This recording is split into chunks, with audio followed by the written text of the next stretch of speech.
The Tao of Self-Confidence, episode 849. Welcome to the Tao of Self-Confidence, where I share stories of amazing women who have discovered their inner journey to self-confidence. Visit our website at thetaoofselfconfidence.com. Your inner journey to self-confidence awaits. Well, hello, friend. Welcome to Season 8 of the Tao of Self-Confidence, where I share stories of amazing women who have discovered their inner journey to self-confidence.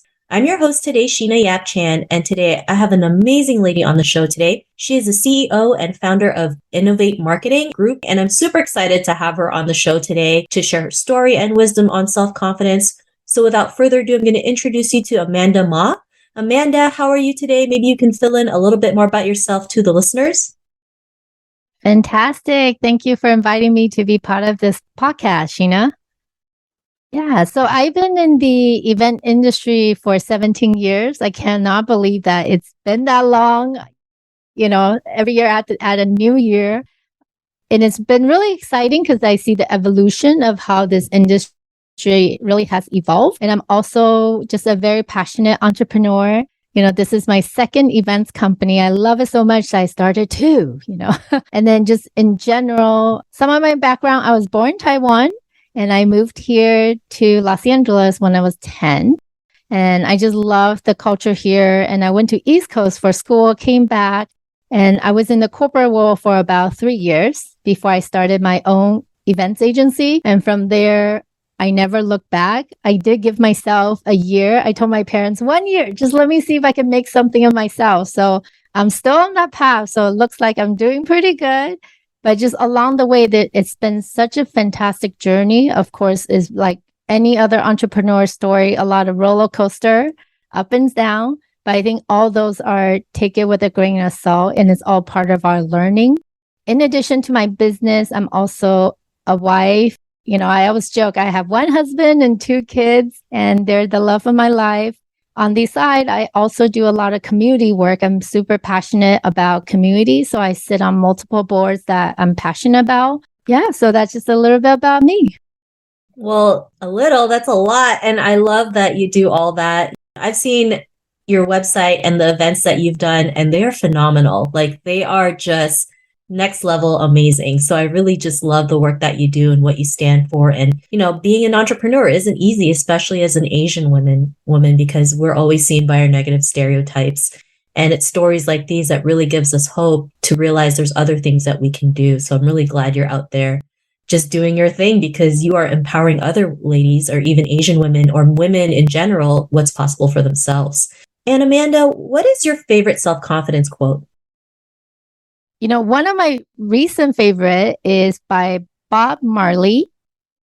The quote goes, "You never know how strong you are until being strong is your only choice." And I feel like a lot of people rise to the occasion. So don't be scared. And then, I think a lot of people are surprised on what they can do when they get put into those situations. I love that quote. And especially as women, right? We tend to always see the worst of ourselves, right? Thinking we're not enough, thinking we have to do more, or we're not capable. But like you mentioned, we're a lot more capable than you realize. And when we're put in certain situations, we're going to go out there and make it happen, right? The pandemic has been a really great example of women just pivoting to success, taking action, taking it to the next level. And sometimes we just need that push, right? It's like, you can do it. Go girl, you can do it, right? And the more we can hear these stories, the more they're inspired to take action and take it to the next level and not have to worry about what happens if I make a mistake. You make a mistake and you just move on. So I love that quote that you mentioned. And in your own words, how do you define self-confidence? I would say, especially as an entrepreneur, I kind of mentioned there's so many roller coasters. Self-confidence is really how you kind of present yourself and how people view you as well. It's not just you thinking you're confident, but do people view you as confident as well? And I would definitely say it takes practice, and it's okay that if you're on a journey where you're trying to develop that, but it does take practice. So just know that the more you do it, the easier it gets, and it becomes something natural. It's not like I'm trying to be confident right now. Right. And one thing I know that really helped me when I'm feeling down is affirmation, like positive affirmation. And like, it goes pretty much like you can stand in front of a mirror and you just go, "Amanda, you're awesome. Even if you're not feeling awesome inside, you just gotta be like, you're awesome. Or before I do a big speaking engagement, sometimes really nerve-wracking, especially coming back from the pandemic. I was doing speaking engagement all virtually. And then to get back in front of the audience, that was something I had to be like, you got this. They're all here for you to listen to what you have to say, and just giving yourself that like boost of confidence. And also self-confidence can come from someone else. So if you find someone, like I have my group of ladies that I know, if I need a boost of energy, I just call, one of the ladies, and she's like, Amanda, you're awesome. Or like, you're such a rock star. Like, how could you not think you could do this? You got this, and now I'm like, okay, I got this. Right. I think all of us need that support system, but it starts with you first. I love that definition. And it's so true, right? How people perceive you does matter sometimes, does matter, right? Like if they know you're not confident, then they're not going to follow you. And, a really great example of that is Kobe Bryant, having the Mamba mentality. And if you listen to his YouTube videos, like he literally prepared to a T, 4 hours of sleep every day, do 1,000 shots every single day, would ask people who were basketball, like, the greats like Michael Jordan, Magic Johnson. He would like literally ask them every single question is like, why did you do this play? Why did you do that play? And he really prepared to be number one, right? And sometimes we may see him, we think he's a little cocky, but he's not. It's because he's prepared. He's so prepared to the point that he can be able to stand up a lot straighter and play the best game of his life, because in his mind, he's a winner and he'll do whatever it takes to do that. And that's what most athletes do, right? Like they literally prepare themselves to be the best. And that's why they have that confidence. And also asking for support is so important, because we don't have to be doing this alone, and especially in our culture, we're always told to never ask for help because it's a sign of weakness or it's a handout. But as people, we have blind spots, right? And if we're trying to do things by ourselves, we're not going to see those blind spots, right? And that's why we become stuck and feel like we're not going anywhere, because we don't have that group of people who can pinpoint, hey, this blind spot is actually stopping you from your greatness. So I really love that definition that you mentioned.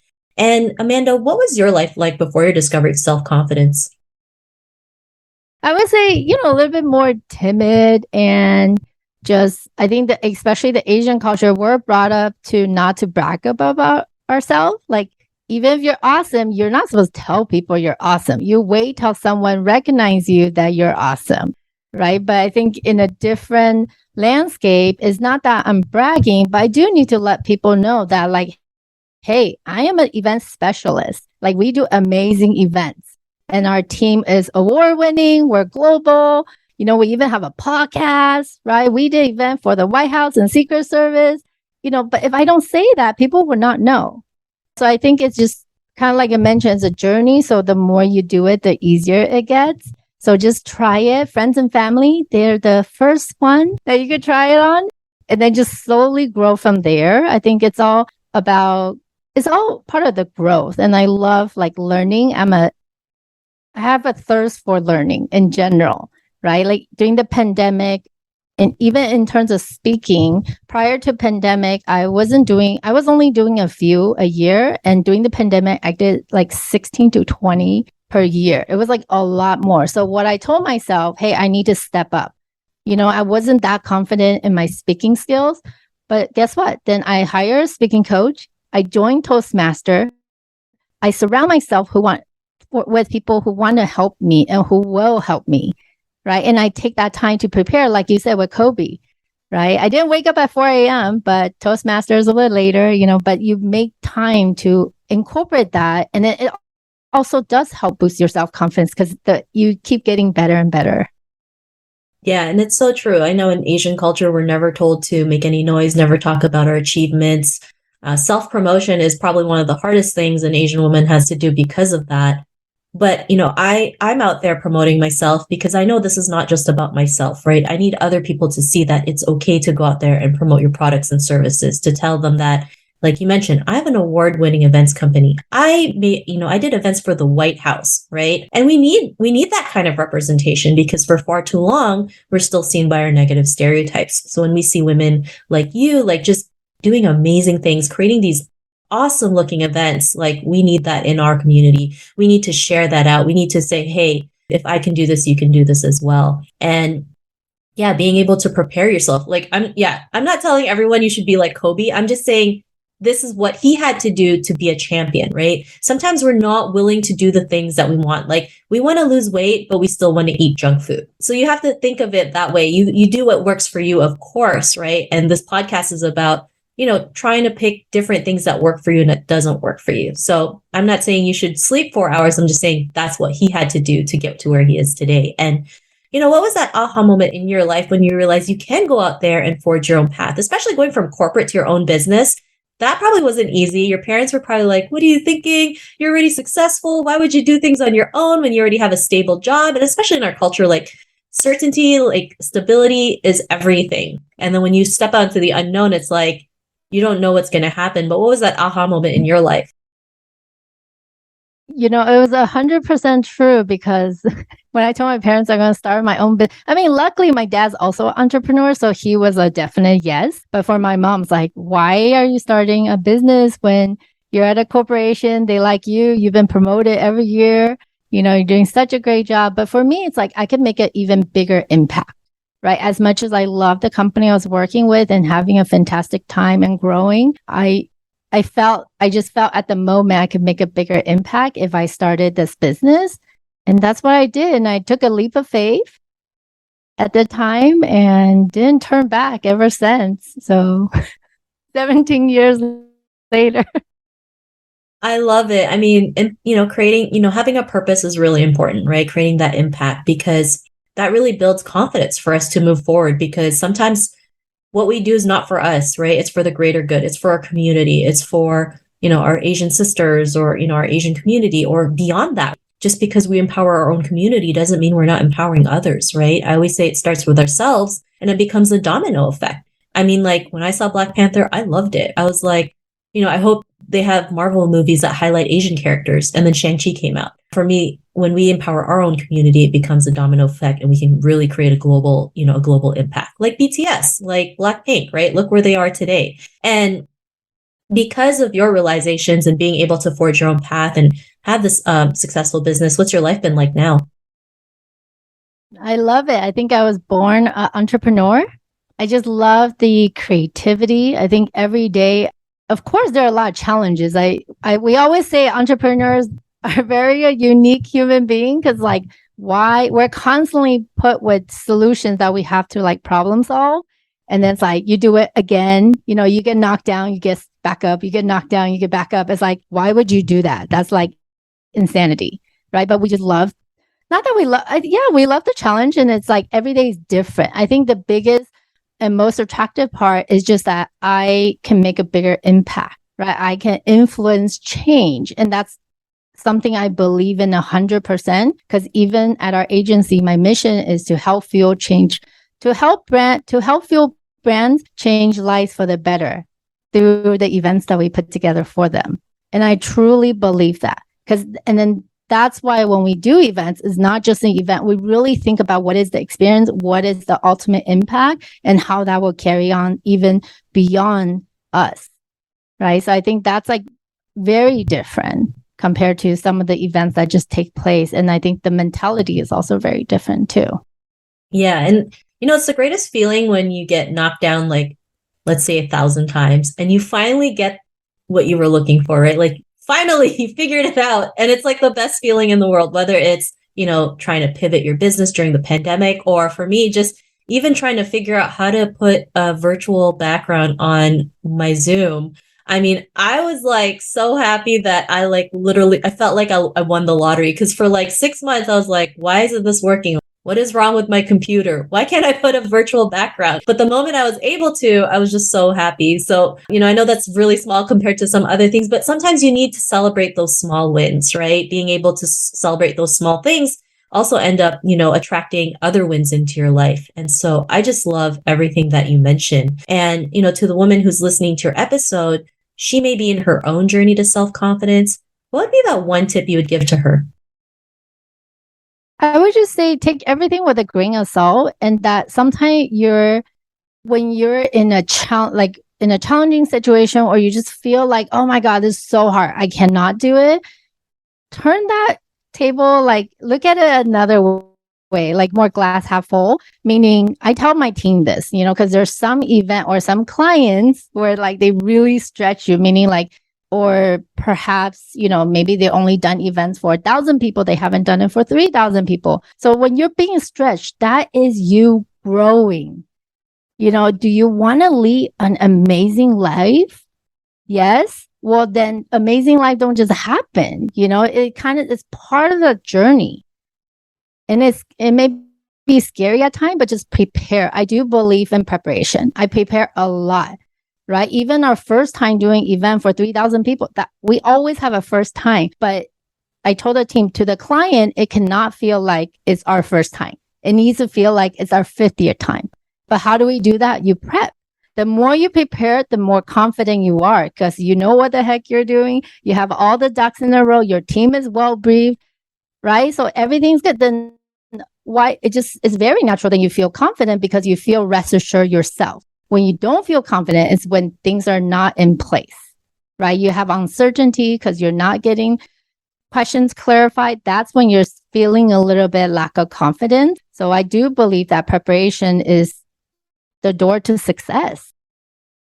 I love it. Those are great tips. And I totally agree. When you prepare and prepare and prepare, it really does help you build your confidence, because then you know what you're talking about. You can answer objections. You can, answer the questions that your clients are asking you. And that falls through everything, whether it's having a business, working out, even being on YouTube. I mean, of course, the first time it's going to suck, and that's okay, right? We just got to embrace it. And the more we keep practicing it, we become better. We don't suck as much, kind of like podcasting. The first time I did it, I was terrible, right? And then everyone's like, you're so good at it. What did you do? I'm like, I just interviewed 800 women. That was it, right? Because I was practicing, I was preparing. I knew what to say. I knew what questions to ask. Like I follow an outline, right? I'm organized so that I can give the best interview possible and also be able to help the interviewee share the most amazing story. So great tips that you mentioned. And if our listeners wanted to get to know a little bit more about you and what you do, or maybe they have an event that they want to plan, is there any links or social media profiles we can connect with? Yes, you could find me on LinkedIn, just Amanda Ma, or you could go to our website, innovatemkg.com. So that's where you can find us. Thanks for sharing that. And to our listeners, if you want to connect with Amanda, you can also head on over to thetaoofselfconfidence.com and search for Amanda's name. Her show notes will pop up along with everything else that we talked about. And I really just want to thank Amanda today for starting off the new season. So thank you so much for sharing your journey with us, Amanda. You're welcome. Thanks for having me here. This has been a blast. Not a problem. It was an honor to have you on the show. And to our listeners, be on the lookout for another new episode of another amazing woman's journey to self-confidence. And we'll talk to you soon. Bye for now. Thank you for tuning in to another amazing episode of The Tao of Self-Confidence. You can order your copy of Asian Women Who Boss Up book by visiting our website at thetaoofselfconfidence.com. Your inner journey to self-confidence awaits.